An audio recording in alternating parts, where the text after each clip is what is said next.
KJ Wright from the Seattle Seahawks, and you are watching NorbFam.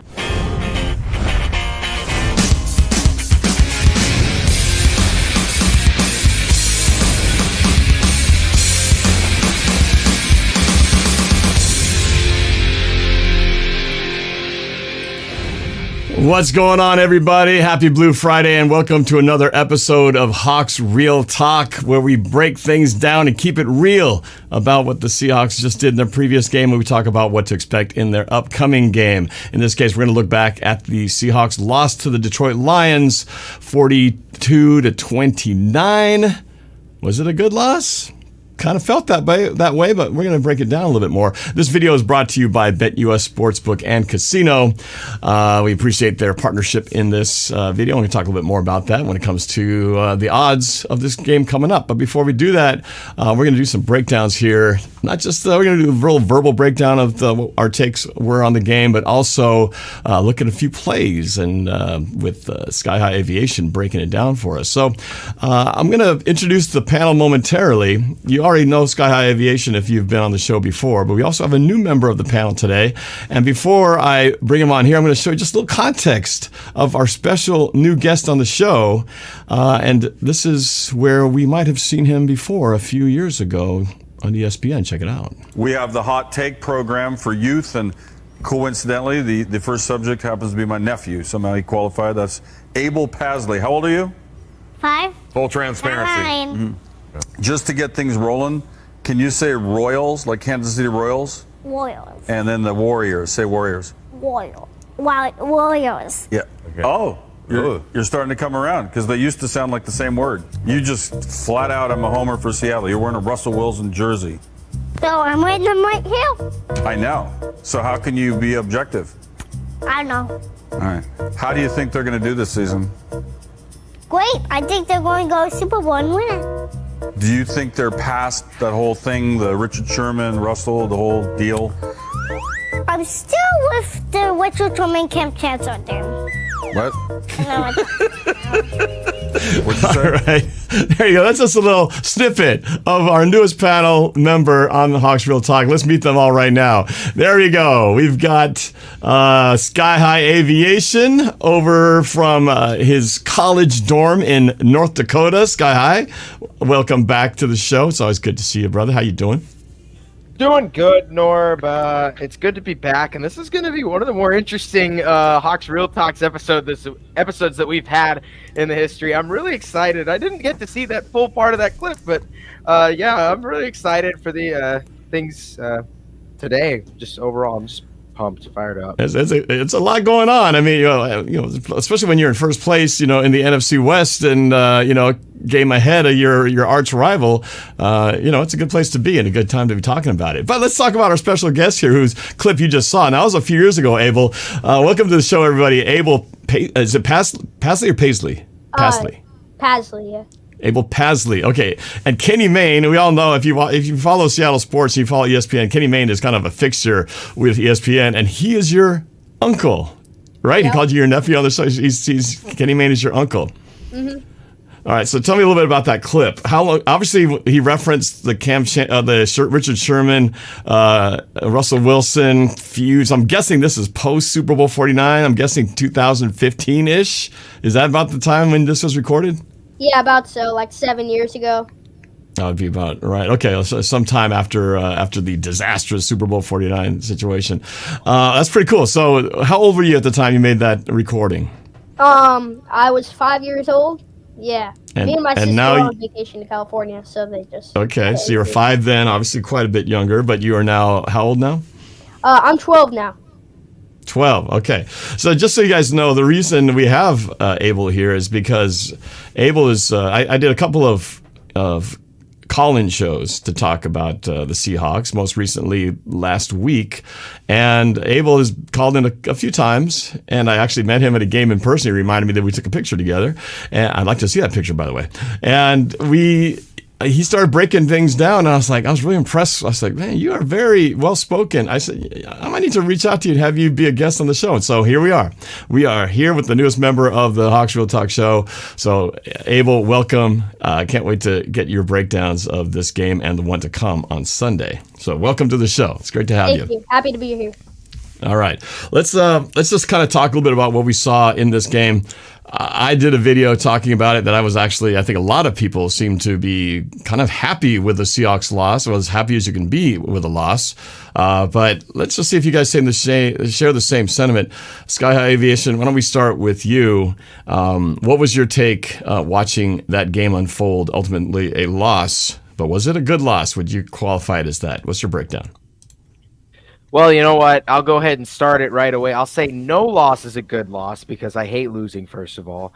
And I thought this game was really from what we had seen so far from this team was really frustrating and weird to watch. I knew that the offense would come out and really do well against Detroit. We always match up well, and I knew that the spread, our new spread offense, was just the scheme that Ryan Grubb has brought over from his fantastic Washington days, would really translate well with the high group of skill makers that we have, like Lockett, Metcalf, Smith and Jigba, Barner, Walker, K9, and Charbonnet. So I was pretty impressed, actually, to say, with the offense. Gino had a career day. I think there was a lot of creativity in terms of the offense, being able, especially in the second half, trying to get that run game going. We'll see that evident in the game in the game clips today that we'll look at.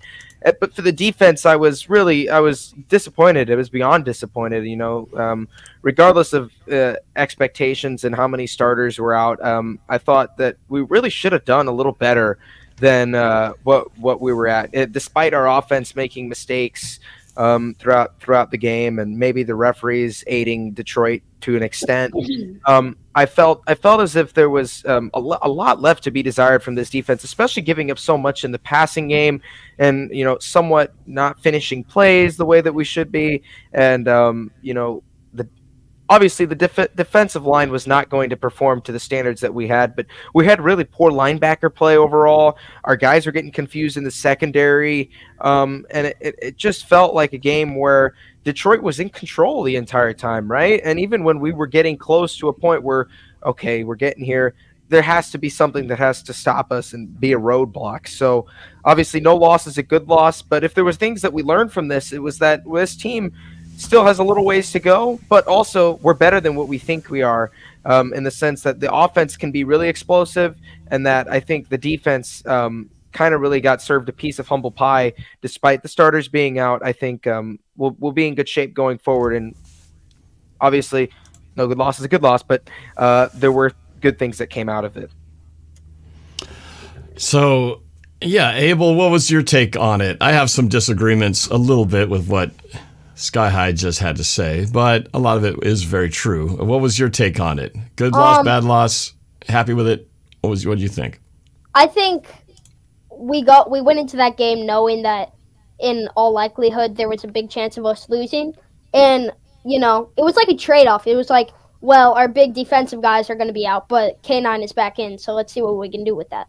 We knew it was going to be a shootout. We knew both teams were shorthanded. And we saw Kenneth Walker be his versatile self like he usually is. But with all this being said, on the defense, I think what we were trying to go into that, like, wanting to see was us kind of controlling the run game with that two-headed monster in Jahmyr Gibbs and David Montgomery.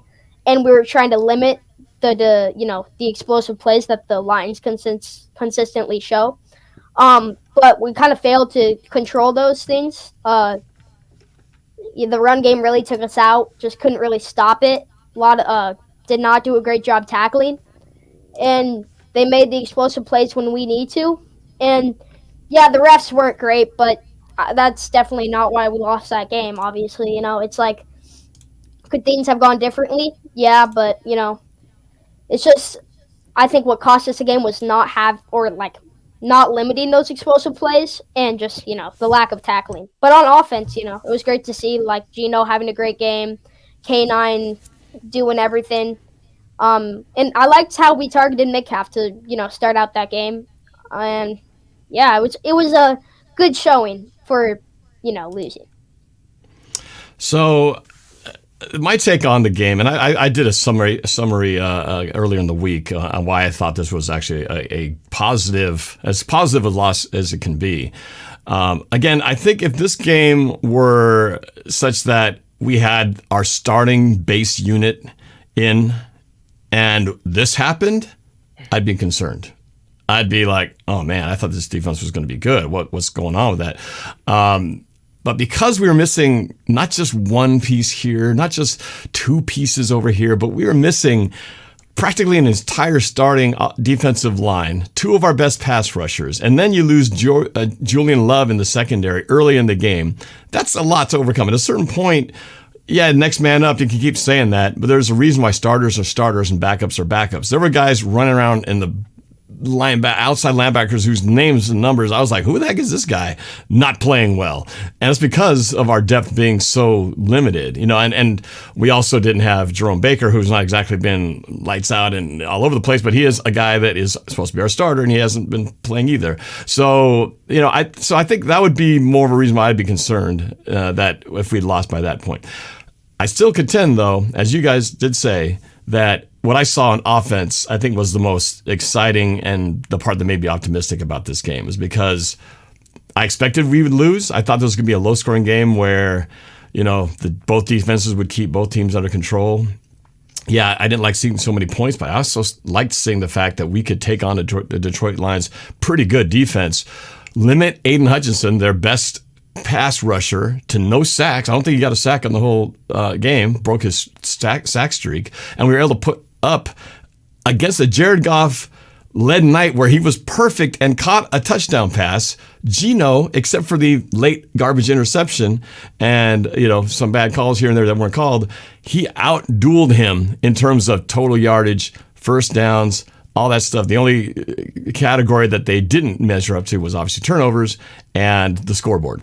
Outside of that, it's like they showed the world that they can hang with anybody, at least offensively, which is nice to know that if your defense struggles, that your offense can come out there and light it up. And Geno, to me, I've been very defensive of Geno Smith being criticized as not being the guy. He can't take you to the Super Bowl. He sucks. He's the reason where offense isn't going to succeed. Well, I hope he proved to a lot of people out there that Geno is actually top 10 and that he can take us to a Super Bowl. And this is with a patchwork offensive line that has been subpar this season. And he's still in the pocket throwing dimes and throwing for almost 500 yards. 500 yards with a crappy offensive line. Detroit, on the other hand, has one of the best offensive lines in the entire NFL. So contrast those two performances by the quarterbacks. You had Geno with a picket fence line and Jared Goff with a monster offensive line, and we almost evened this game out, if not for a fumble and not for a bad call here and there. So that's why I felt good about this game. But I'm excited to see the breakdowns that we're going to see from Sky-High. But that's my take. That's why I'm so optimistic about this game, and why I'm optimistic about the games moving forward, especially knowing that we're going to get Nwosu and Mafe in the field for this next coming game. And most of the guys who are on that injured list are coming back, at least the key guys, except for Byron Murphy. He's still on the injured list. So that's my initial take. I'm standing by it, still feeling pretty good about it. Before we get into the next the breakdowns, I just want to recognize some of the people who are watching, like Andrew A. is out there, A. Person, Mickey Delaney, Kirk Alejandro, who says this is awesome, Daniel Kirk, who thinks Sky-High is being a little too critical. Yeah, I think somebody peed in Sky-High's Cheerios today, and he's being a little bit more mean than he should be. Kurt Alejandro, Cowibs, and Sky-High Aviation to his own defense.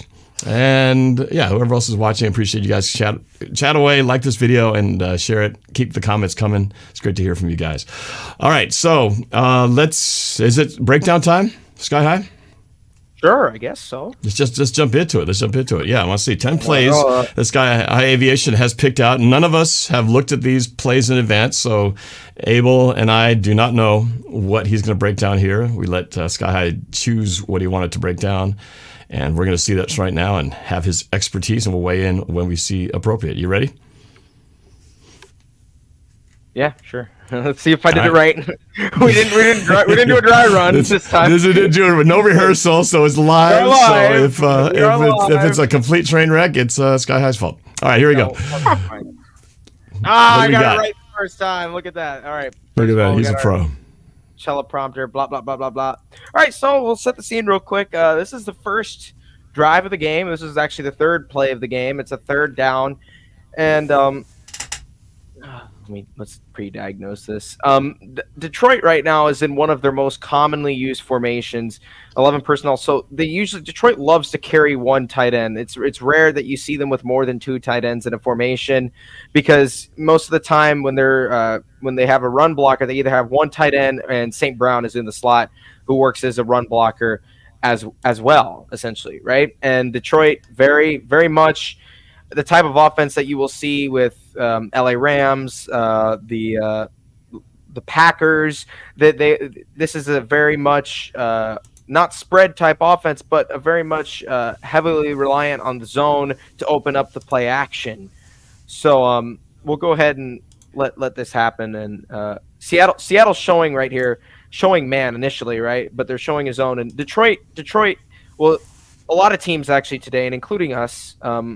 We'll send out a guy to determine whether the defense is running a man or a zone concept. And from there, they can either go through with the play or Goff can check out of it, and they can change the play to better fit the defensive schematics that are being run right there. So you'll see Kobe Bryant's going to shift out, because usually you're not going to have a cornerback take on a tight end, right? He shifts back out. Goff sees what's happening with the defense. He checks the play, right? And in the end, Seattle's blitz. Seattle shows initial blitz, right? Mike McDonald, he loves to disguise blitzes, right? That's what Seattle did really, really good when the LOB was around. We come home with 4. Goff's got plenty of time, but everybody's plugged up, right? All of a sudden, it switches over to man with a high single deep safety. So somewhat of a cover one almost concept. And Jarran Reed, actually Miles Adams is initially able to get free. He causes Goff to break out nearly, and there you go, Jarran Reed, obviously. My favorite part is the Selly. We love the Selly. An ode to Mike B. Mike B. Michael Bennett did that celebration. So yeah, we'll see it here from a vertical standpoint in terms of the field, right? It looks Jenkins playing our Mike. It looks like Dotson could be coming, and we've got our 2 down guys in the B and C gaps. So just waiting for Goff to snap the ball. There it is. We'll look at Jarran Reed. He kind of almost gets double teamed. We do a crossover switch. He really never gives up on the play. Neither does the entire defensive line, which really makes it work. So actually, this is the opening drive. So I was like, I was in a good place. I was thinking, wow, okay, maybe this defense did come to play today. Maybe we're a little. That was one of their rare stops where they forced the punting unit. I don't think the punting unit came back on again until somehow late in the second half. Did they even come back? Fourth quarter. He was great. He had one fourth quarter. Before. Yeah. Yep. So we didn't see their punter enough, that's for sure. But that was a great play. They had everybody covered up. So, we needed more of that, but unfortunately, it was not the case. Right. All right, you got next play queued up? I do. Yes. We'll go ahead and rotate through quickly here. So this is when we're back on offense. We're down 14-0. We're in a bit of a hole, and we talk about Geno spread offense. One thing that we have seen so much of this year with this Ryan Grubb offense. Last year I said Shane's famous recipe, Waldron's Cauldron, right? Well, guess what? We got the Grub Hub with Ryan Grubb. So we got tons of grub to go around. So when initially Walker is in the backfield here with Geno, and he splits out, and this is the basics of the spread offense, right? Everybody's spread across from the hash marks all the way down to the sideline, and this should tell you right away, right? Detroit's in a basic cover one defense. This guy this guy might really almost give away that it might be a man scheme, but as of right now, everybody's really manned up. In terms, this is similar to what we saw with the third down sack, right? So obviously, when you have this personnel in, Seattle is going to run a play that's going to beat this perfectly. And that play would be, right, you're going to run an in and then have an out route, right? In and out, right? In and almost like a reverse wheel, right?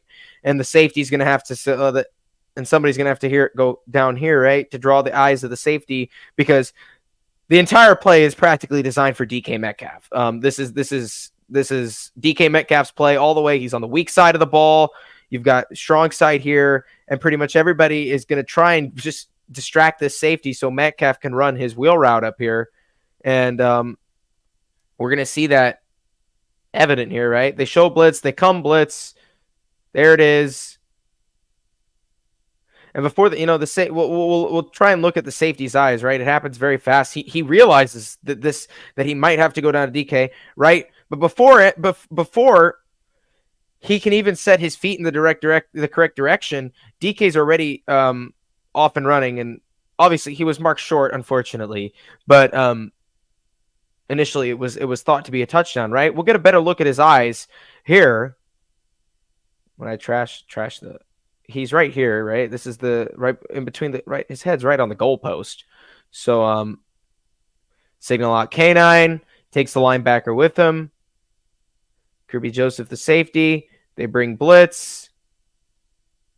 The play develops really fast, a little faster than normal, but in the end, it's a successful play, right? And that's what we want to see out of the spread offense, being able to rely on your playmakers to go one-on-one. That's something that's really I've been really impressed with so far with this offense. Pretty good protection on that play too. I would agree. I would agree. Norb, you're muted. Sorry about that. Two things I really liked about that. DK's get off on the line. He had a little Doug Baldwin-esque, just to kind of in move out before he goes to the outside. Got the corner to bite. That gave him just that extra little split second of separation to get that step on him. And then Gino, you mentioned about the eyes of the safety. Gino looks left just enough to kind of get the safety thinking, he might go to that side, and then goes right back to his intended target. It's cool that Ryan Grubb is definitely trying to feed the beast in DK and get him the ball. I mean, this 3 games in a row of 100 yards plus? I mean, this is the best start he's had. I think the best start of a receiver in Seahawks history, right? For 100 yards consecutive for the first 3 games, I mean, or something like that. A lot of people anticipated him having a breakout year, looking for that contract, so I'm not surprised. Yeah, well, they're certainly aiding him in getting that big contract, which we're going to see 6 bills large in the millions come next year. And I will happily like to see Jody Allen and company pay that, because this dude is something special for sure. Mm-hmm. All right, anything else, guys, before we move to the next play? No, I think not much to say. I thought he had a touchdown. It's like, doggone it. Me too. Fantasy owners are like, no, I had DK for how many touchdowns? One touchdown shy. K9 were going crazy when they were like, he's short. Better put Walker in. There's 2 plays. I don't know if the plays you picked. Somebody mentioned they wanted to see that lateral in there. I don't know if he's going to put it in there. Also, that play where K9 does the double somersault to get out of it. We'll see if that's in there. But Sky-High, the floor is yours. What you got next? Maybe not, Yeah, it looks like laterals sound fun. Now that you mention it. All right. So, how could you not? How could you not include it? Well, let's again set the situation the markers way. This is what, 2nd down and 17. So we're real far away from the first down, and right. We talk about a team like Detroit that loves to use the weirdest plays possible, the gutsiest, the ballsiest plays possible. This is pretty gutsy. This is pretty cool as well. The sole purpose of this play, right? Again, we're spread offense, right? No tight ends, quick passing, right? You line up in a trips here, a bunch trips is what we call it, right? DK's here on I forget this guy's name, but right? And the whole purpose, right? This is Lockett and Smith and Jigba look exactly the same. I got to look closer to see who's who. I think this is Smith and Jigba. That might be Lockett. Yeah. The whole purpose, right, is they're going to fake running almost like a crossers concept, but in reality, they're going to block to create room underneath for Smith and Jigba. Metcalf's entire assignment is to just bully this guy, right, out of the way. and Charbonnet's just going to leak out, right? And we talk about Geno using the eyes, and we talked about Detroit being one of the, I don't think we talked about it, but Detroit is one of those teams that is that prowls to the ball. They are prowlers. So we'll go ahead and watch this play, right? Takes a snap. He looks over the middle. Everybody backs up. Pause right there, right? Everybody's looking in the correct motion, right? And for this play to work, we have to have the nickelback bite down. He has to essentially bite down because Charbonnet is going to roll out, right? And who wouldn't, right? You got a free chance at a tackle, 3rd down and long coming up. It's an easy, whatever. I'll just go ahead and make the tackle, right? So Smith and Jigba makes it. That's the first step, right? Blocking, obviously. We'll go ahead and real quick. Outstanding, fantastic, right? Smith and Jigba makes the catch, turns upfield, draws the eyes of the defender. Nobody's paying attention to Zach Charbonnet. And you know what? It just might be one of the more genius plays. Boom. Makes the catch. Charbonnet, he gets going. Honestly, I for a minute, had this. Now that I think about it, it really shouldn't have been a touch. It really shouldn't have been a touchdown. But there's a possibility there. There's a little bit of a possibility for a touchdown. So, but we'll get a better look here, vertically speaking, in terms of how Lockett and Fant did a really good job. They didn't go up to block, right? You don't want to get called for the OPI. So you go up and occupy bodies, right?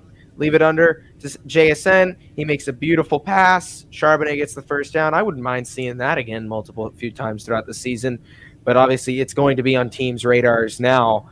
But obviously, it's a fun play. I mean, what can you say about it? I don't know what to call it, but it's the kind of stuff you see. When it happened, I was wondering, was that planned, or was that like just sort of spur of the moment? But I think it was planned. I think in press conferences they actually talked about, they auditioned different guys which receiver would throw the football. And I think some guys were like horrible at it. I can't remember which ones, but it ultimately turned out that Njigba had the best throwing arm on that. But that was fun. I mean, it's like, man, talk about fun trick plays and mixing things up. What do you think, Abel? Yeah, like live, I saw it and I'm like, oh, it's a lateral, and then I saw a hole and I'm like, dude, this could like break free for a crazy play.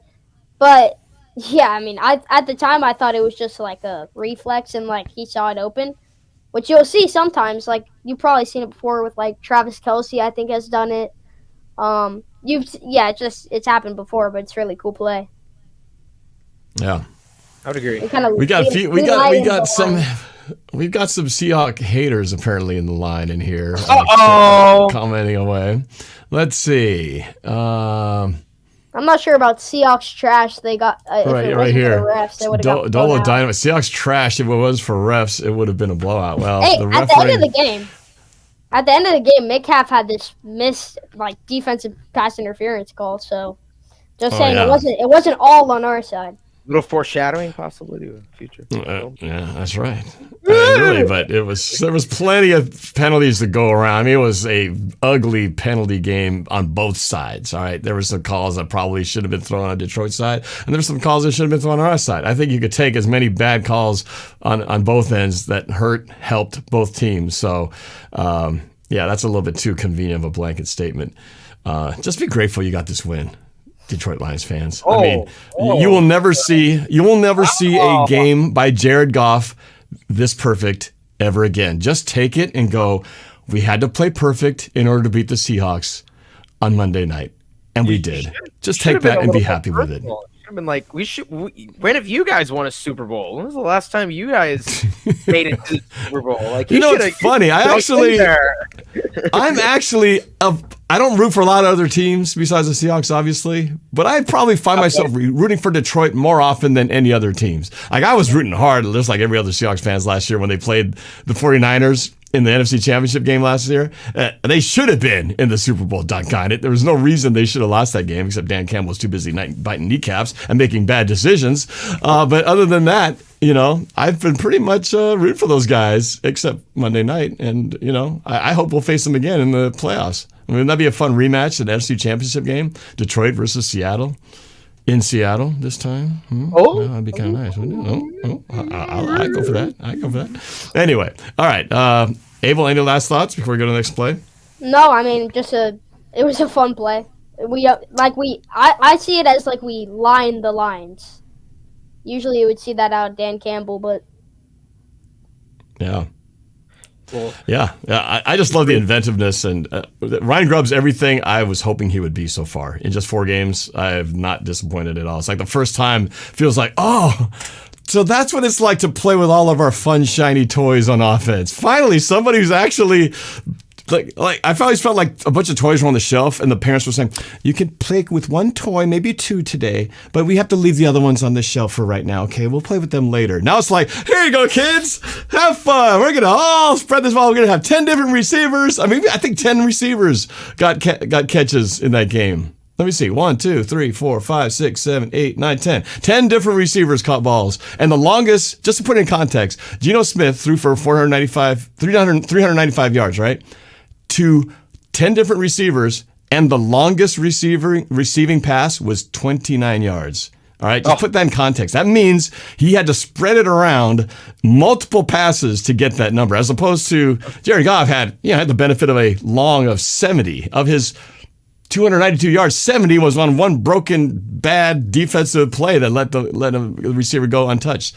So again, I'm just trying to put this in context, guys, because you can't even look at just the numbers by itself. You got to look at how these numbers came to be. When you compare how one quarterback did to the other, Geno's performance cannot be overstated. How well he performed that night, especially given the offensive line that he has to stand behind.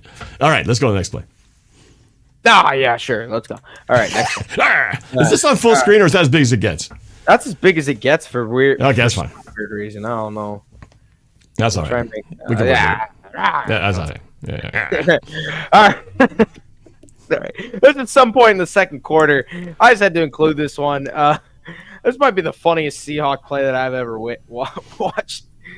You may have missed it, Norb. We'll go ahead and look at it again. Here we go. I'll just be quiet and let it watch. Sorry, I was distracted by another Detroit Line comment in the chat. Sorry.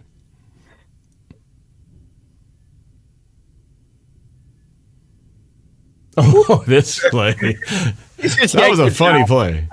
I had to include it. Because first of all, Derek Hall has had a fantastic start to the season. I mean, it's crazy. Like I've been crazy impressed with him. Just look at him beat that fantastic defense. I mean, he didn't even beat him. He just pushes him right into the quarterback, and then he just horse collars him. And if you didn't know the rule, if you're inside the pocket, you can get horse collared. So that is the rule 100%. And again, good job by Seattle's secondary, playing good zone defense. I don't think Goff he didn't have much time. He just kind of got yoinked down. So yeah, that's pretty much that for that play. And then he went off and celebrated by himself. I got to address this comment here from Larso. He said, why does he, meaning me, have 2 children with him? Children meaning Sky-High Aviation. Man. And Abel. I take offense to that comment. First of all, Sky-High Aviation is not a child.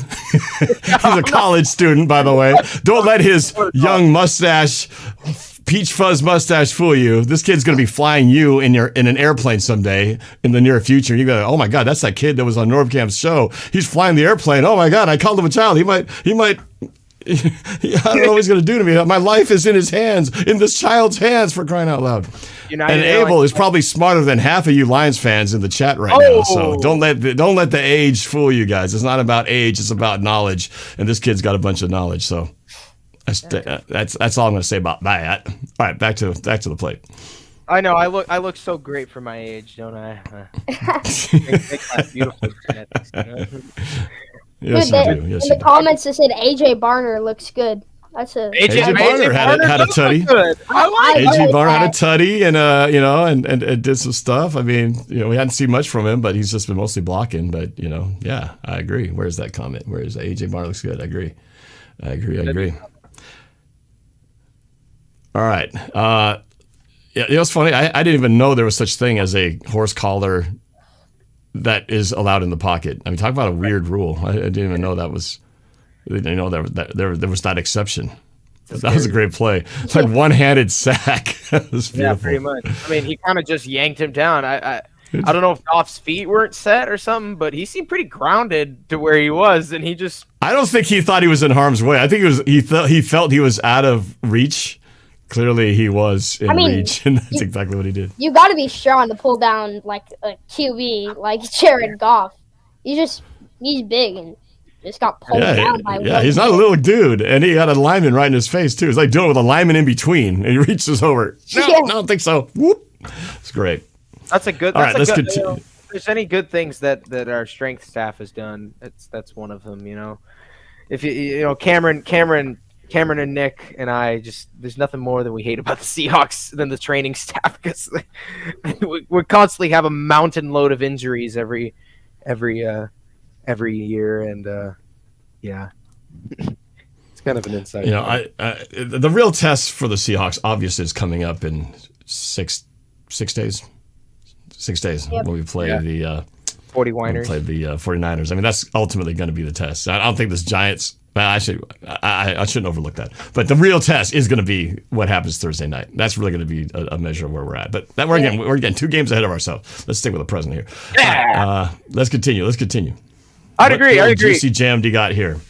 What in the? They got 3 defensive players back. This must be near the end of the second half or something. This play was the most we've seen Detroit run this look before. First of all, I think if you remember, Hutchinson got an interception from they lined up 2 defensive ends out here, so just sort of for a contain thing, and then they're playing 3-man deep, and then it's a 1-man rush and whatnot, right? Spread offense, right? We line up our strength on one side of the field, and we typically line up our best receiving blocker on the other. And so what's going to happen here, right? You're obviously, we're also on the right side of the hash. So this is the play that's setting up the 61-yard field goal, is it not, or 62-yard field goal? This is, and I like this play. I like this play because this is a play that I would consider almost an alternative to a Hail Mary in a sense, because if it's run right, this play could work. Especially if you're talking about handing a ball off or a direct snap to a different guy. But obviously we're trying to get yardage here, right? They keep moving back. We shift him out just to get another body away. Geno looks like he's going to throw. I mean, and the entire point of this play is to seal off the hash mark side of the field, right? And what's going to happen is the offensive line just takes off and everybody goes off blocking, right? And when you look at this, right, if the offensive linemen really set their feet and find their blocks, right, and there's a decent enough gap created, I mean, you've pretty much it's a foot race. That's what you've created, right? So I mean, if I'm Detroit watching that, I'm crapping myself. I mean, that's a scary play. And Geno obviously he's instructed to play this play safe, right? He's obviously not trying to go out and get a touchdown. I didn't want that to pop up. He's got limited time to work with, and he goes right behind his offensive line. Bada bing, bada boom. I mean, if Connor Williams seals off here and Anthony Bradford for some reason just doesn't stop running towards the sideline, Geno's able to scamper out of bounds, by the way. This play could go for much more yardage than what it he had one man to beat if he got past that deepest defender. That would have been interesting. It's a creative disguise look to get yardage, and I like it. I like it a lot, and I like it to be possibly used in the future for other reasons than just to get points or to settle yourself in a field goal range. I like this play just as a Hail Mary option, honestly. It's something that I thought was unique, and I thought we saw a lot of unique things from the offense, and I think should be included. Yeah. It's unfortunate that we didn't get the field goal. I thought 62 was makeable. He didn't hit it very well. Jason, He's had a pretty good season, though. I mean, he's had a couple misses, but for the most part, he's been pretty clutch for most of the season. So, Dolo Dynamite, the Lions, and I'll get back to you, Abel. Hold that thought there for a second. Continues to fire up the chat. He's a troll at this point. He's a troll at this point. He's a troll. And he apparently takes exception to the fact that I didn't call the Lions game the real test. I just said, I admitted that I give credit to the Lions for what they did, that Goff was amazing. But when I say the real test, it means let's see us with our full strength or close to full strength and see how good we really are, because I don't think we've been tested fully from a team that is on full up. You guys were pretty much at full strength, but we were not. And the 49ers, we might play them, and if McCaffrey's still not at full strength, well, then they're not really fully loaded either. I don't know if anybody's coming back, but, now if we beat the 49ers and they don't have McCaffrey, well, then I'll feel like, okay, well, we beat a McCaffrey-less 49ers team, but will we beat them again later when they do get him back? I don't know. But you got to take those into consideration, right? And then he finishes with, we're going 8-9. Whatever. Really, bro? There's one said we were going to 6-11. Yeah. It's crazy. Yeah. Well, you know what? I love it though. I love the fact that nobody still expects anything out of us. Just keep overlooking Seattle. Just keep overlooking Seattle. All right. One thing with that last play. Right. I saw it and I was like, after I looked at it for a second, I was thinking, if teams do like, if teams like defensively prepare for this, and they see the blockers rolling to the right and Geno rolling to the right, and this time maybe they defined it better, with a different formation, then you might be able to see like possibly an option play with like a throw as maybe a slant option. I don't know. It just seems like the play could have a lot of potential. The play could have a lot of potential. Yeah. Oh, and then other thing is, it wasn't with this play, but one of the plays in this game, I think it was like a Kenneth Walker screen.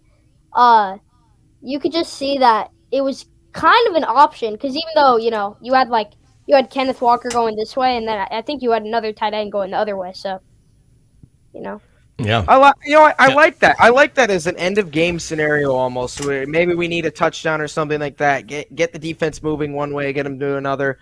I like that. I can see that 100% happening being possible. You mean instead of going for the old, let's just a Hail Mary time, something else that, because the Hail Marys are so low percentage, right? Yeah. It's nice to have some other option that you can. I think that's always tough there with no time left. It's like they are trying to line up for a field goal, so you don't want to give up that chance to get extra yardage or break it to a touchdown and miss that opportunity to kick like a half-ending field goal. Of course, he didn't get it. Right. Looking back, he didn't get it, but it's it all depends on the situation.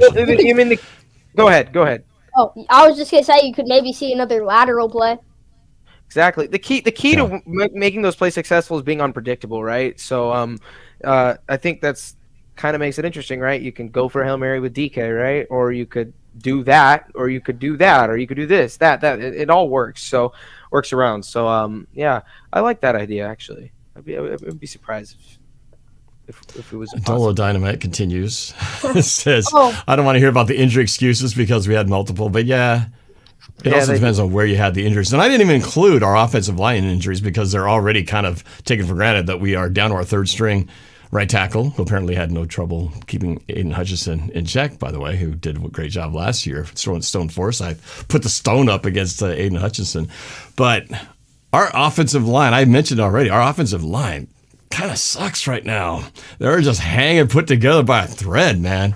And so you guys have the best offensive line in the game. All right. I don't want to hear the comparison of X's and O's, all right? Injuries, we had this. It's where you have the injuries at, okay? Same thing with the Rams and the 49ers. I will be the first to admit the reason the 49ers and the Rams are in third and fourth place in the division is because they have injuries. It's not an excuse. It's a reality. Why are the Dolphins why did I change my prediction about the Dolphins? Because they lost Tua Tagovailoa. If he was not injured, I think Seahawks probably still potentially losing that game. But injuries play a big part, and it depends on who the injuries are, not just the quantity at random positions. Anyway, I don't need to defend myself against you, Dynamite. I'm wasting more time on my breath on this. One more thing is Two comments. One, someone was talking about how when we're gonna pay Gino, but for me, it's hard to say that we could give him another like plus 2-year contract. I mean, the guy's old and he's fragile.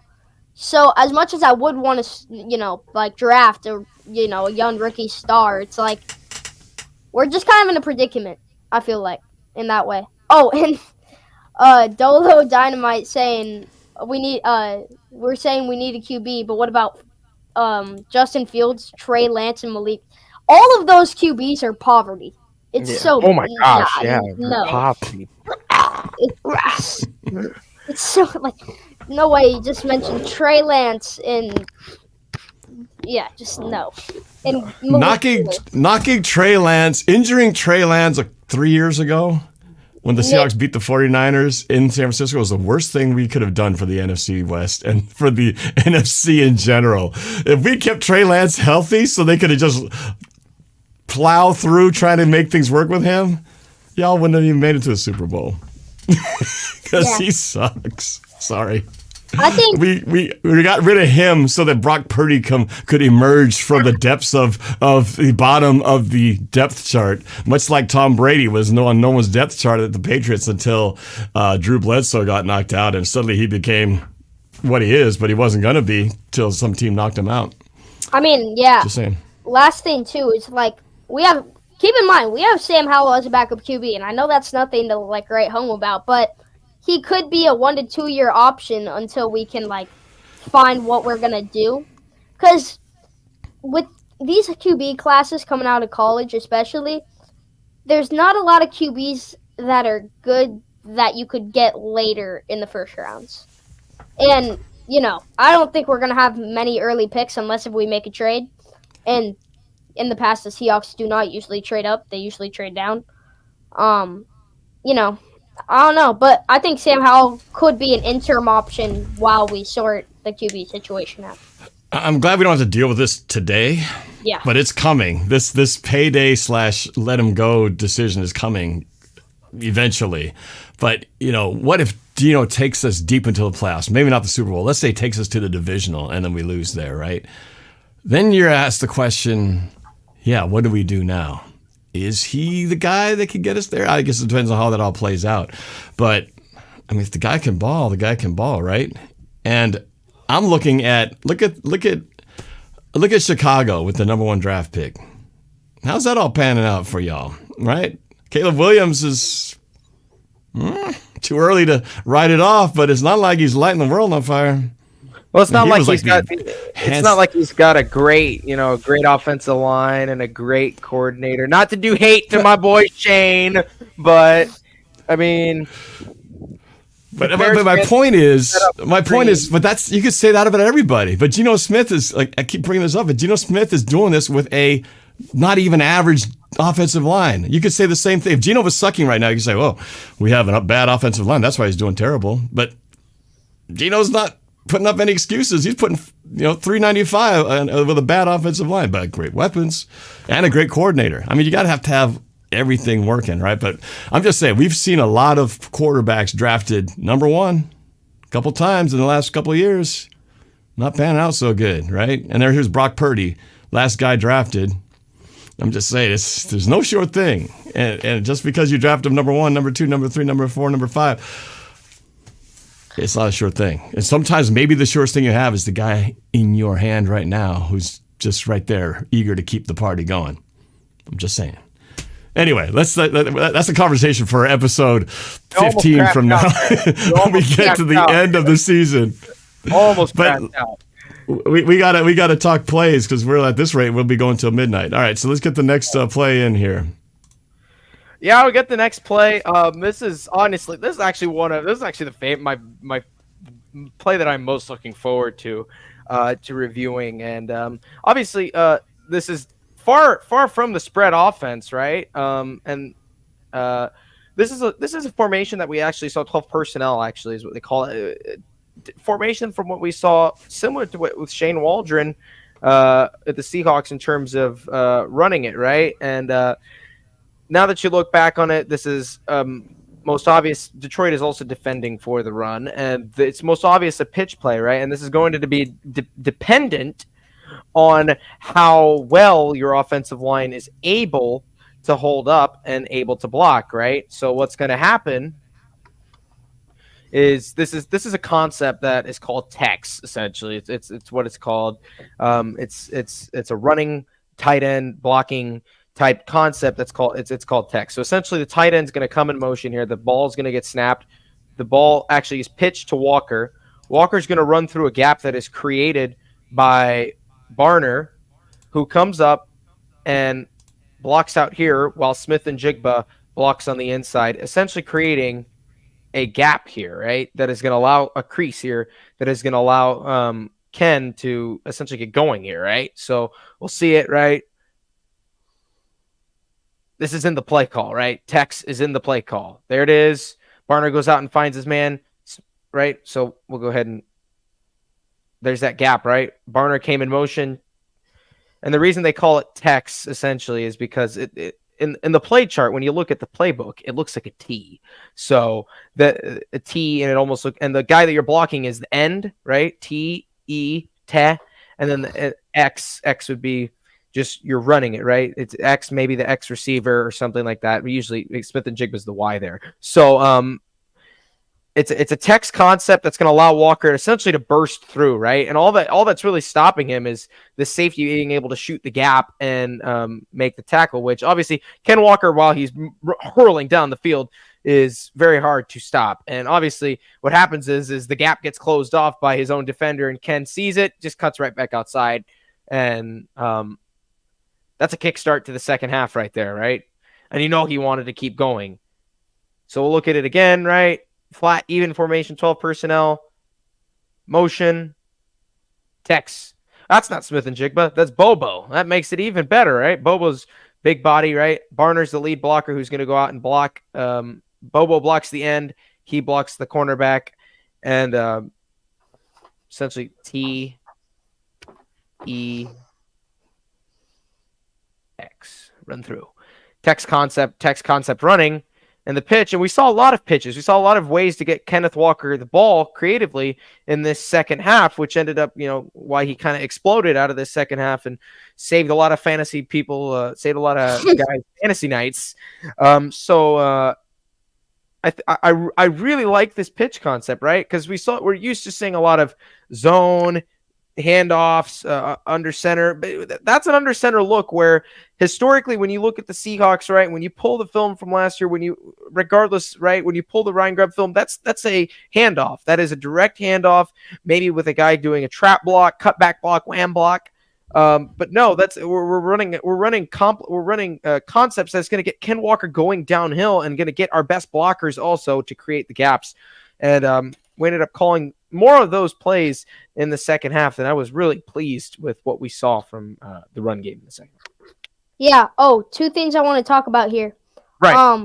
One, you see, in that play especially, you just see kind of everyone doing their part or doing something. You see Bobo and Barner, two really young guys on our offense, and you see they did their blocking task. And then one other thing, and this isn't related to this, especially, but in the comments, Gridflow said Tyler Lockett needs to get yak and stop falling down.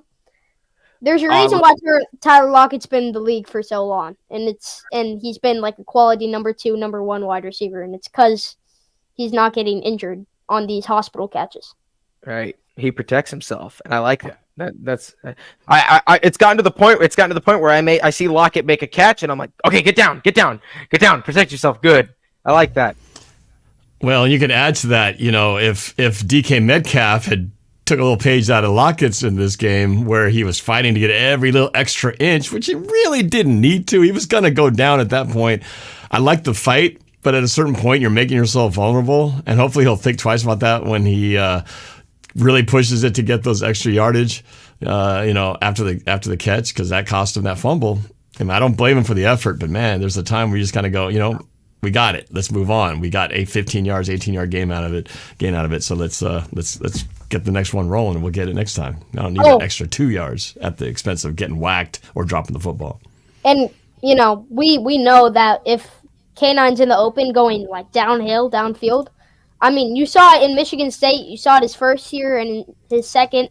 He can go. I mean, he's one elusive, fast running back, and he can somersault into the end zone or anything like that. So, you know, if he's in open field, he might be gone, bro. He can hit those home run type of runs.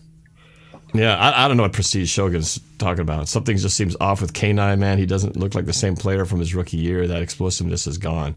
He's just being utilized different. He's being utilized in the way that I think we should be utilizing. You know, most people aren't used to us throwing tossbacks or having him motion around, but that's the way that he is. He's the X factor on this offense, right? And he is the guy that, you know, we can run the offense without him, right? But it makes it easier to have a successful running game. And we talked about unpredictability, right? That's what makes it successful, right? So, yeah. Again, somebody Rouser has got the dates and your ages wrong here. It says crazy that these children were not around for the LOB in the 2000s Seahawks. First of all, the LOB was not the 2000s. The LOBs were the 2010s, specifically about 2010, 11. That's when Earl Thomas came into the fold, and really not till 12, 13 when the rest of the LOB was formed. But, yep. Abel was pretty young then. You were what, probably 3 or 4 Hey, well, for your when the LOB was formed. Rouser, for your information, Rouser, early 2000 Seahawks was not very good until Matt Hasselbeck came in the picture. So I don't think I missed much in the beginning of that. And even if you weren't technically, let's see, you're 12 now, right? So you weren't alive then, but doesn't mean you can't look up the info and do your research. I mean, I think I went to one game where Richard Sherman was there, and I think I did. Like when in 2014, 15, I think he was. I went to one. I remember, but I mean, that's not like the last game. And me and Sky-High Aviation, we met at the NFC Championship game against the Packers in 2000. Well, technically, the date of 2015, but the 2014 season. The never will forget that game. Comeback of the ages. And you were like, well, you were about Abel's age, maybe a little bit younger, right? When we met Sky-High, you're probably a little bit younger than Abel at the time. Fourth grade. I don't know how old. Fourth grade. Maybe on 10 years old or something like that. 10, yeah. Anyway, all right. Next play. One day we're gonna get through these plays. Next play. Hey, whatever. I was all ready to go. Like, okay, we're gonna be real efficient. Every play, boom, boom, boom. Analysis. Okay, next play, boom. And next we started getting into the chat, and it just takes on a whole nother life. Chat, but we are gonna get back crazy. to our. Chat is crazy. Expect so many Lions fans in here. Well, we've been so kind to you guys, except that we beat you for like the last 6 visits. But I digress. All right, back to the plays. I don't know why the freaking news page keeps popping up. Because your cursor brushes against that little start button and it shoots it over. Anyway, we don't know. All right, It's nice to see a quick flash of the news. Shield your eyes. Shield your eyes. Seattle's prepping for the run here, and oh no! Everybody. This game. This play. Oh no! Oh no! And there were two guys who could have scored touchdowns on that broken ass play. Yeah. Language. There were 2 guys breaking free. No, I agree. That was just. It was like the first play. It was like the first play too after we scored. Yeah. Immediately after we got this nice long drive of like 5+ minutes, bam, all dissolved in one shot. Here's the problem. Look, Goff's already. Yeah, what happened? What happened on this? I know at this point we didn't have Julian Love either. Julian Love's out, right? So we got a backup safety in here as well. Him right there. Rick Woolen's playing zone, right? His zone is to cover here, back here. And, I mean, at this point, you can pause it right here and say, well, yep, it's kind of over, right? It's not going to matter what happens because Dotson's nowhere near position, and Williams is such a fast runner. He goes down the sideline. Didn't have the angle. No, he didn't have the angle. Plus, again, look at the guy. Look at the guy who was blocking for him at the end. He was more open than Williams was. He could have hit him deep. Look at that. Yeah, this is actually a better angle. Let's see the side view because then we can really see what happened. Yeah, Spoon came down. But look at the guy at the 38-yard line. He's so open. He doesn't have a guy 12 yards from him. You know 13 yards from him. You know that was just a broken play when there was 3 guys Yeah. that could have scored, bro. Yeah. Oh, Yeah, I mean, there's really no explanation for it. It's gonna happen. Obviously, Spoon is supposed to stay with his deep man. I mean, it's poor play from the linebackers, in my opinion. We blitz. The expectation at that point is you're going to stay hard cover in your zone, right? You're not going to fall for the quarterback size, and it's just poor technique, poor play from the linebackers. And it sucks to call on Dotson's name as partial fault for this because he's been playing so well all year, and he made a mistake that time that ended up costing us. Honestly, I'm gonna disagree with you guys here. If he had thrown it deep, I think Spoon might have still been in a decent position to make a play. The receiver had gotten a better angle on him, but it is what it is. That play kind of made me think, okay, this game might not be. I mean, it just shifted so much momentum at that point. I'm like, well, what can we... They stole it right back. Whatever momentum we gained at that point, like, hey, we're now within 1 score. Oh, yeah. What can we do? Like, we can't really stop them anymore. So at that point, it was tears, sad.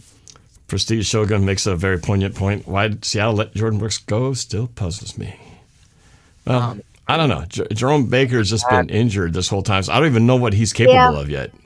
He's supposed to be pretty good, right? It's just we haven't seen it because he's been off the field most of the time. Because if we had all of our defense healthy, it's promising. I don't think a lot of people give us credit for that. Yeah. I would have to agree. All right, let's keep moving. There's not much more to digest on that one except a lot of mess-ups. Hopefully they'll clean that. That won't happen again, hopefully. I had to include a bad play, obviously. All right. Oh, it's a spread option again, right? We love spread. We love spread. All right, we're changing the play. We saw the personnel now. Let's change the play. Seattle does this better. It's like a college offense. Whoa! Little back behind handoff. Little break tackles, little shimmy, little still shimmy. We'll get these guys up here fired up. He's elusive. He is elusive, and we're giving him elusive plays, right? We talked about, again, the spread offense. Walker's going to come back in. Change the play. Gino backs out. It's just essentially a reverse side handoff, and you run to the strength side of the field now, right? And you get your offensive line moving in the leftward direction. So let me see if I can see who's blocking who. We talked about how I was impressed with the creativity, remaining unpredictable, doing well with the running game. Ready, set, go. Hand it off. Oh, I know what we're talking about now. Let's get to the other view real quick. I called on his name after week 1. Haven't called his name since. Norb, you may know who I'm about to talk about. Are we talking about a particular guy on the left side of the line? We are talking about a particular guy on the left side of the line, and he's leading the way. Boom! Boom! First round pick. One of the best blindside blockers in the game. Charles Cross, there's nothing better than a running back to envision a successful play than to see your lead and best blocker out there leading and blocking, creating gaps and spaces for you. And this is just perfect from Charles Cross. This is perfect from the offensive line overall, especially when you have defenders stacked on top of each other here. It's really good blocking, and Jigba does really good to kind of hunch back, get down. So does Tomlinson, and then Jigba does really good to get Anzalone to overcommit almost, so that way Walker can make the cut. Cross makes the block. It's just a beautifully executed play. Like Abel said, he's elusive. He's tough to bring down. I mean, I'm throbbing at the mouth seeing Charles Cross do these things. It's crazy. We're finally getting him out in space where he can be a really successful. He's known for his pass blocking, but he's done such a great job run blocking as of late as well. And super impressive. That goes 50%. K9 and Charles Cross. That goes between both of them for the credit. Well, they always talk about most offensive plays. At some point, they set it up to where it's designed to succeed. If everyone does their job, then the primary beneficiary of that play, usually there's going to be a one-on-one that he's got to beat his man, right? You got a hat on a hat, and then the featured guy is going to have to beat his one-on-one. And K9's the best. I think he beat 2 guys there. He had 2 guys converging on him, and he beat both of them. But at some point, he's going to have to take the guy on, and he's one of the best at not getting taken down by the first contact. And he little razzle dazzle, side shift, he gets past like 3 guys that way, and eventually gets pursued from behind. But that was great to see. Good sample there. Yeah, you love to see it. I think what's so cool about that play is, like you said, if it's executed well, it's kind of designed to succeed. And if there's 3 minutes left and you're down by 2 in the fourth quarter, that's a free run play that you can have confidence in.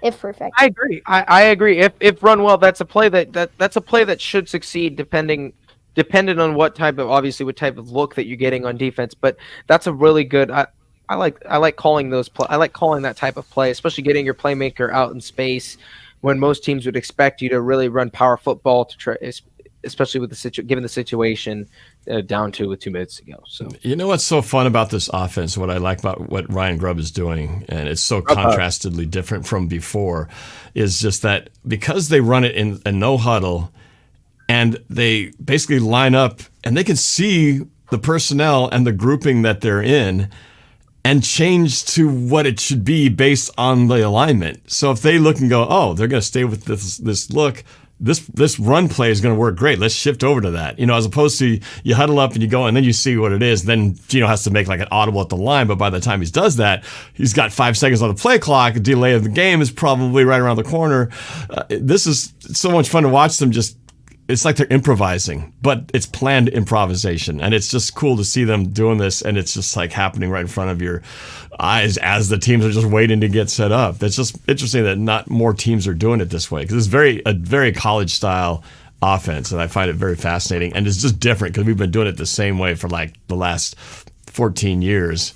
And it's cool to see this. I've been wanting the Seahawks to go up tempo for a while, and this is kind of like that, but it's like up tempo with a purpose and adjustments on the fly. It's not completely like Russell Wilson where he just walks up and I'm taking over. I'm not listening to a coordinator anymore. This is still coordinated, but it's done without the huddle. It's like a huddle without a huddle because you're doing it, seeing where everybody's lined up. It's a lot of fun, man. It's a lot of fun. Me and my friends were watching the game, and we kind of noticed. Like one of my friends mentioned, wow, I love the quick huddle now. And it's like, now that I think about it, we've been running so much of that, and I just kind of like the high-tempo offense. Like, you just see Ryan Grubb brings that from UW to Seattle, and it's a nice part of our system right now. Yeah, it just makes them so unpredictable. Unpredictability! Oh, my goodness!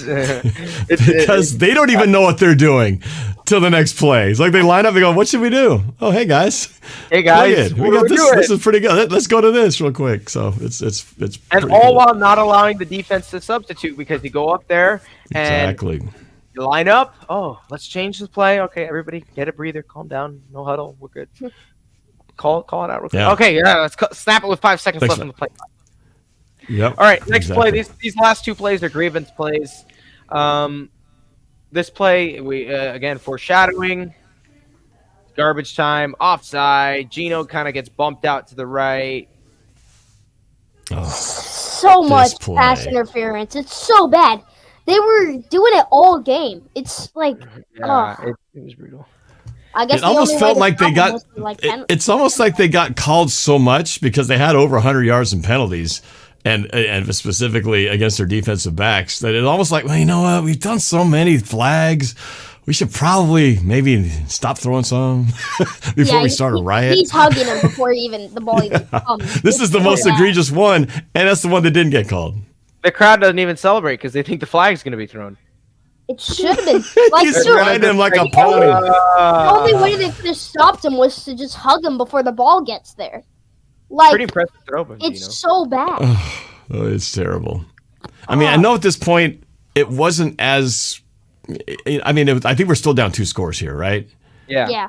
And Well, I mean, it was a big but play. we would have scored on the next play, obviously, and it would have given us a lot more time to potentially mount the comeback. And things didn't quite. Well, I think the way at they were this point supposed to. I think at this point we were on the onsides kick at this point. In Right. The game. Right. Yeah. So I mean, it was pretty late in it, but still, they needed to get that. Yeah. That clearly should have been a flag. Gino going up, giving this guy just a one-on-one opportunity. Well, it's free play, right? What's it gonna hurt? So, yeah, it's unfortunate, but it is what it is. And then DK kind of had. We'll go back here. They showed it on the broadcast. We'll let the play run out. He's grabbing his chest. DK falls to the ground. DK's like, "Where's the flag?" DK, you look up in the corner here. DK's just like everybody's really just doing their thing, and DK's just having a nice little conversation with the official down there. I'm not sure. I'm not sure if QQWW thinks that's PI, but I mean, I'm not a new football fan to think that is PI. It's clear. He wasn't happy. Oh, is that what this comment's about? This QQWW? Well, at the end, Well, I don't know like, if that has to do with anything, but if he thinks that's PI, I mean, it was clearly PI. I think you could be a 50-year-old fan or a 15-year-old fan, and that's pass interference no matter what era you come from, if that's the point. But yeah, anyway, yeah. Now would it have changed the game? Yeah. Maybe we still had a pretty low percentage of getting back into the game, but still, there would have been more time on the clock than it eventually turned out to be. So we'll never know. Yeah, that was Hopefully not they coverage. get straightened out. That was not coverage. That was a hug. A hug. yeah, it was riding him like a pony. A premature hug too. Maybe. Yeah. All right, you got one more play left. Yes, Mr. Norb Kawili. One more play, the big finale. Let's see. We're down to the end of the game. I'm trying to think of the plays that are left. There's not a whole lot left. I mean, I'm guessing this is not a good play. Okay. Maybe. I have an idea of what play this is. We'll find out. All right. Here we go. So we'll go ahead and pre-diagnose this. Norb has a good idea, so maybe he would like to share possibly with what he thinks the play is. Well, actually, I don't think this is. No, it's not the play I was thinking. Never mind.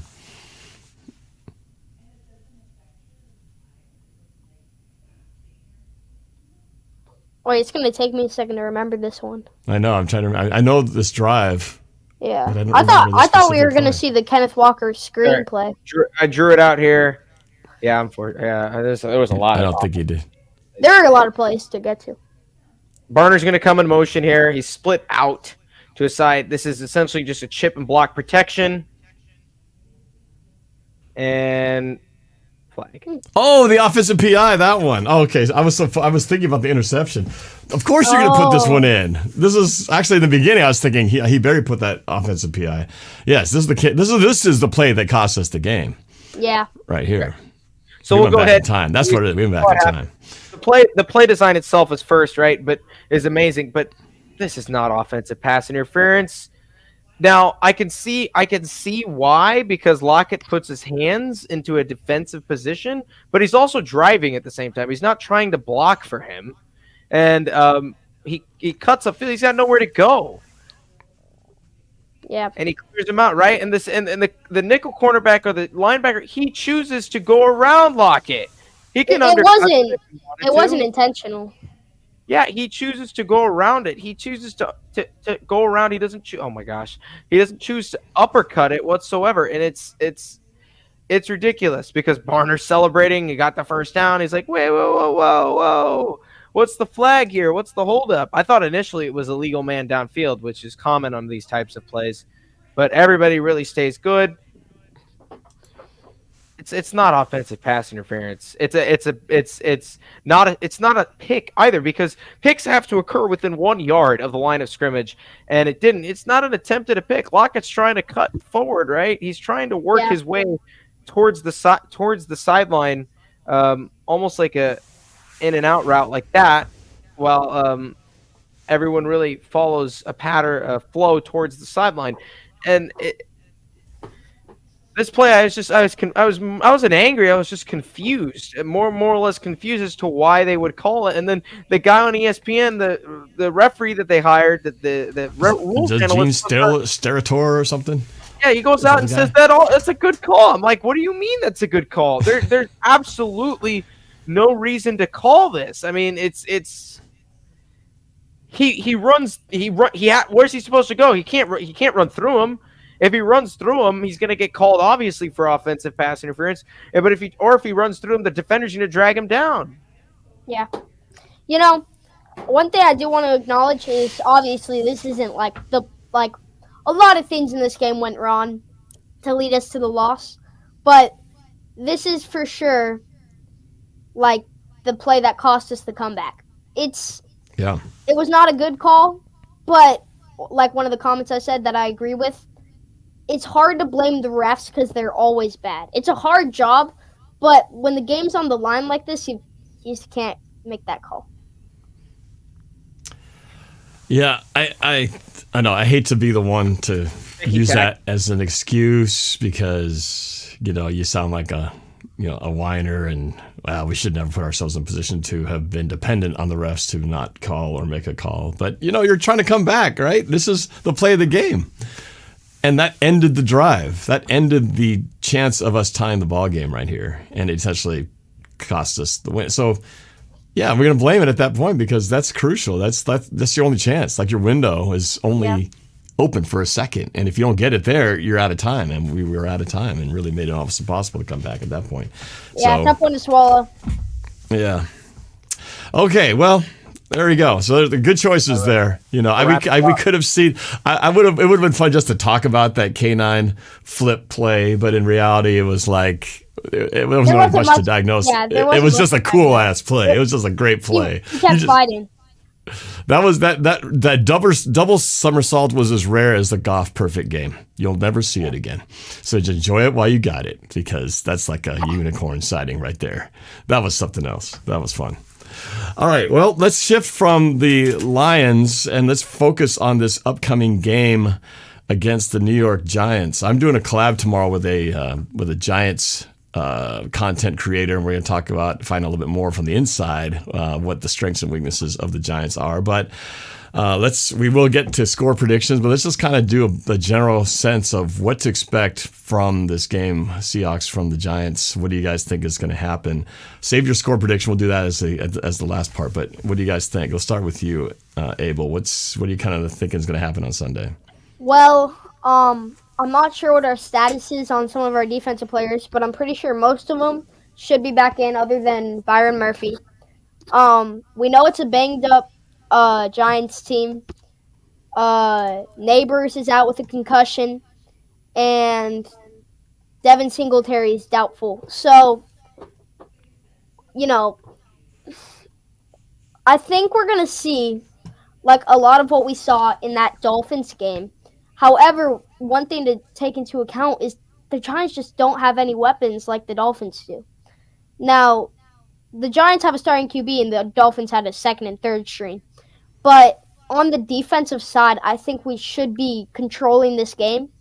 And I want to see turnovers because that's something we did not see on Monday night. And it would just be nice to see our defense have some kind of authority and kind of control the Giants offense. And on the offensive side, I would love to see kind of what we saw last time, 10, like you said, 10 receivers. I'm excited to see how our ball distribution goes. I like those K9 plays, as Sky-High said, being versatile and kind of designing plays to use his agility. And, with all that kind of into account, when you have those weapons like T-Lock and JSN and Metcalf, you can really, you could have JSN on a slant, Tyler on an out route, and TK on the go, and it's just like, well, those three options just sound so hard to guard. So I think we should be able to take care of business and have authority over the Giants. Yeah, it'll be fun to get your score prediction in a moment. Let's go to you, Sky-High Aviation. What's your take on Sunday? Oh, well, my take on Sunday is similar to what he said. I'd like to see the offense really us as a whole really control the aspect of the game. You know, Giants really coming in banged up. Obviously, I don't think they're going to do great offensively. I think our defense may have a really good day. I'd like to also say turnovers would be really nice. I think that's one thing that if this defense is lacking anything, might be some turnovers. That'd be really nice to see. And from an offensive perspective, right, we saw so much from this offense perspective. I think this might be a bigger test in terms of defensive line. The Giants Giants are pretty good. They have a pretty good defensive line. They'd like to get home to the quarterback quite often. And I think honestly, I'd like to see, you know, us really open it up with the running game between Charbonnet and K9, and to really just kind of pound it down the Giants' throat and give everything to them.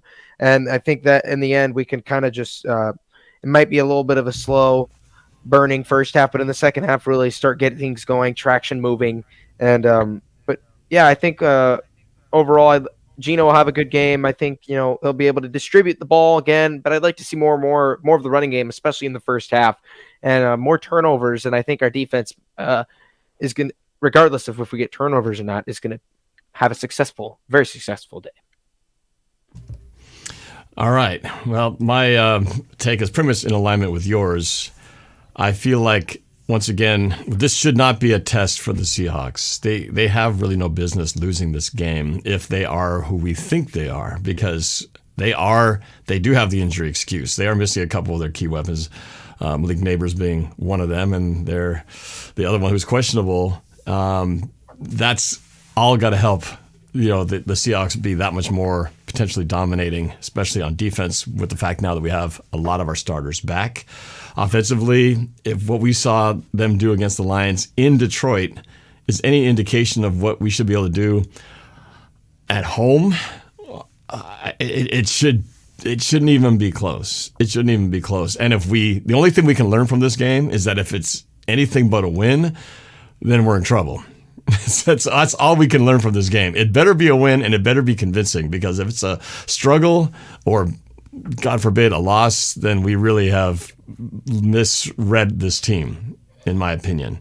You know, we saw what they did to the Giants last year. We had a record number of sacks. I don't know necessarily we're going to do that to them, but I think we're a better team than what we played when we played them last year, and we dominated them last year. And that game was a lot closer than it should have been, because they were a pick six away from the Giants making that game a one-score game, and actually close, even though it felt like we dominated the entire time last year.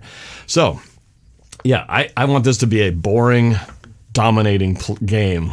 Maybe not boring because it's fun to watch us stomp somebody, but I want it to be like not scary at all. No high blood pressure, no freaking out, stressing, oh my God, it's the fourth quarter and it's like 2-point game. I don't want any of that. I want this game to pretty much be over by halftime. That's what I'm hoping this game's going to be.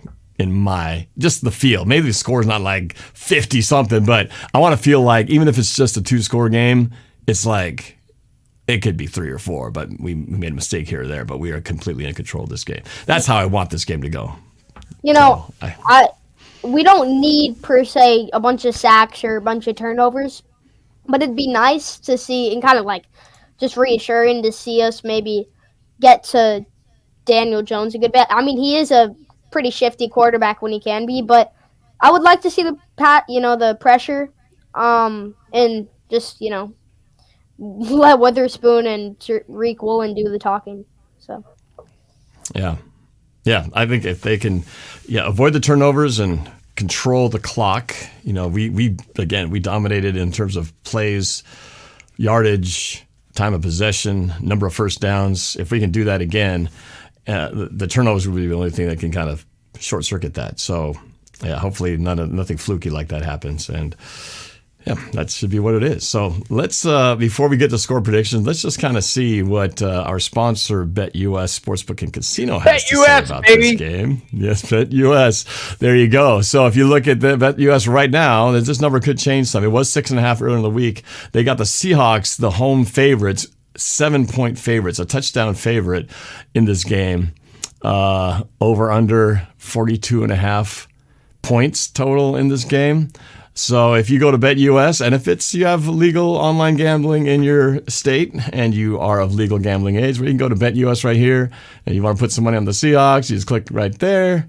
You go put your little wager. Let's say you put $50 in there, and then you'd win 43-48 because Seahawks right now are pretty good favorites, and it's just that simple. So if you use the code YouTube150, you'll get a 150% match on your first deposit, and then a 125% match on your next two. So if you were to put in $100, they'll give you an extra $150, and then an extra $125 if you were to do another couple of deposits for $100 again. So you'll be playing with house money, which is a pretty cool thing. So check it out, BetUS, Sportsbook and Casino. All right, let's get back to our score predictions, and let's start with the fellas. Let's go back in order here. Abel, let's hear your score prediction for this game.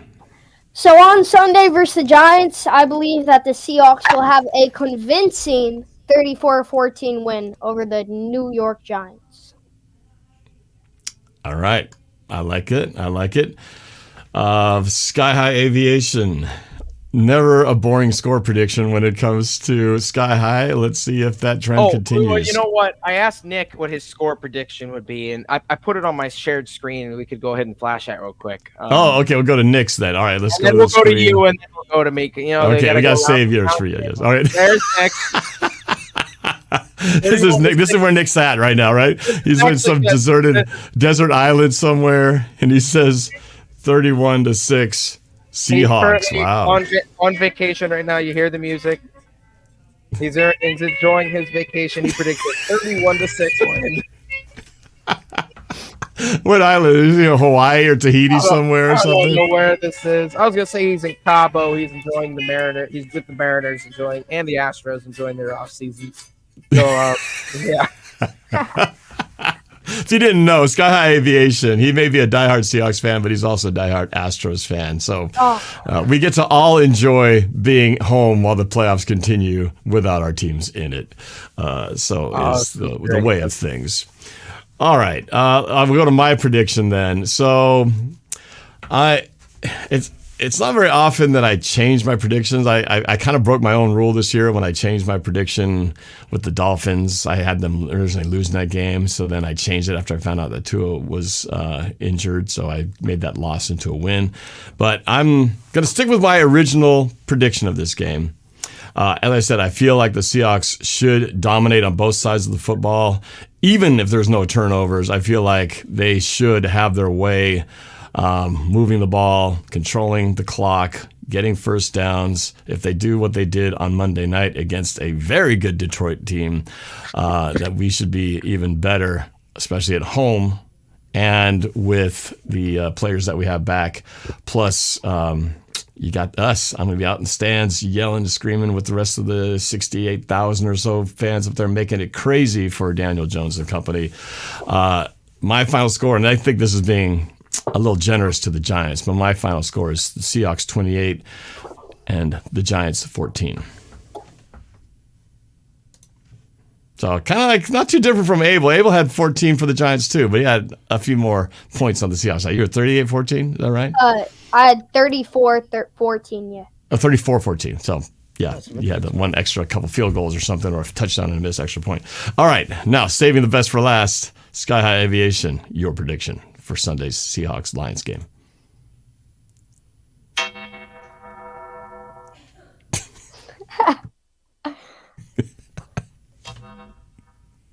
Those are the bells of Daniel Jones getting put into his grave field.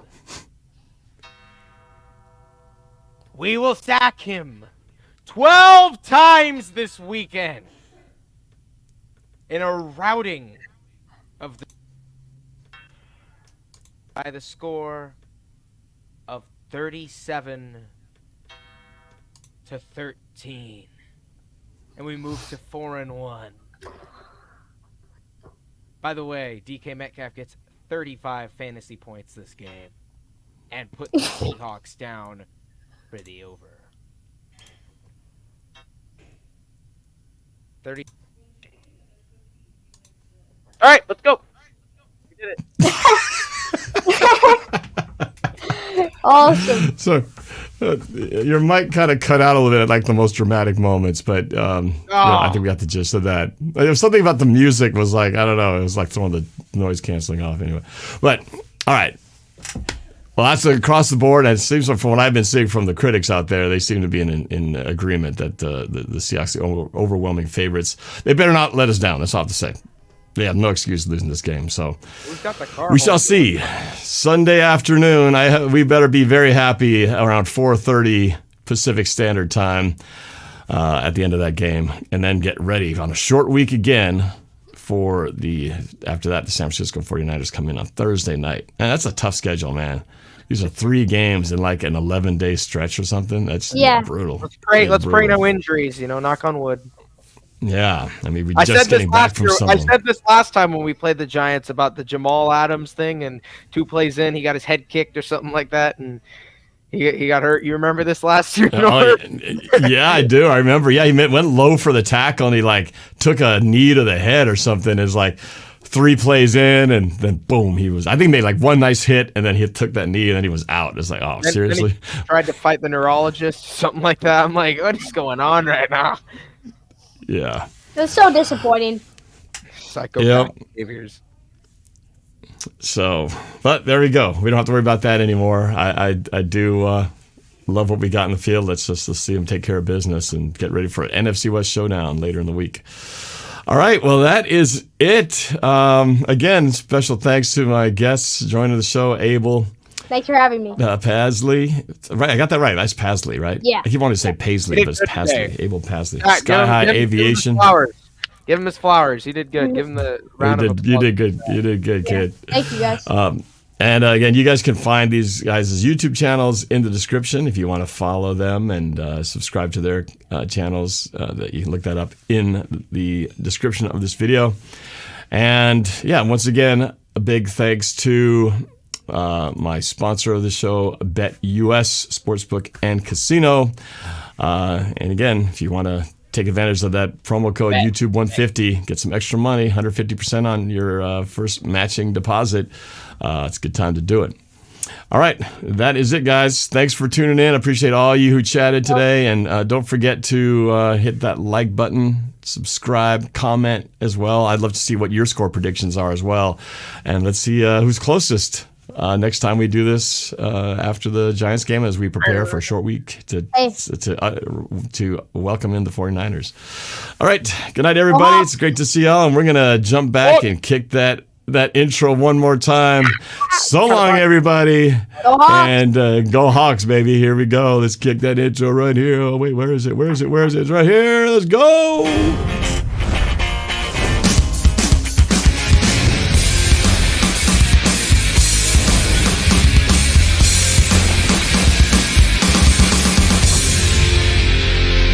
Oh, baby. Go hard. Woo. All right, it's over.